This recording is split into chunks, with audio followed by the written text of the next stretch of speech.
I might finally be able to afford a workshop, and we can finally have a living room without all this stuff." She gestured at the 2 sewing machines, the dressmaker dummies, and the huge stack of fabric bolts and coiled trim, thread, and glue supplies.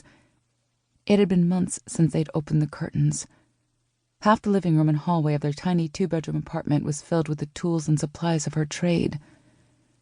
She longed for a bedroom that didn't have the folding table she used to cut cloth leaning against the far side of her narrow, cold bed. "You've been saying that for years." Josie's shrug was infuriating. "No, I've been working for it for years. That's how you get what you want, not with dreams and wishes." Kesa pressed her lips together. Josie was already turning away and pulling her phone out of her pocket. "We'll talk about this when I get back." "Whatever." The door to Josie's bedroom closed a little too loudly. Kesa carefully transported the garment back to her battered hatchback.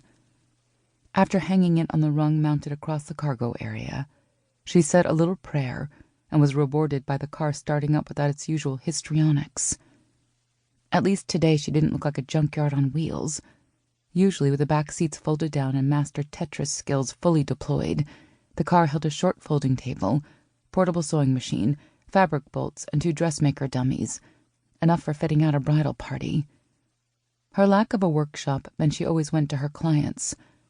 Her flexibility had brought her to the notice of higher-profile clients, like the one she was fitting today, on a sunny spring Sunday afternoon when other people were walking at the beach or having a coffee and eating muffins while they talked about books and movies and flirted with their perfect blonde hair and perfect teeth smiles and enjoyed their perfect electronics and perfect lives.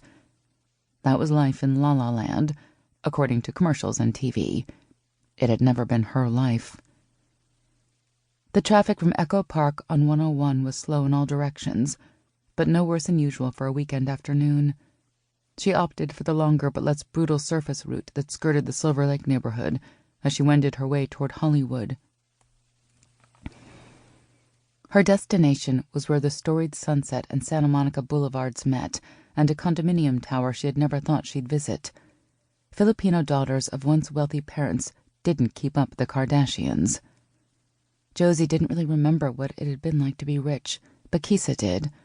Nor did Josie seem to understand, or really want to, that their parents had abandoned the Philippines ahead of the mob that was after anyone who enjoyed the largesse of a despot.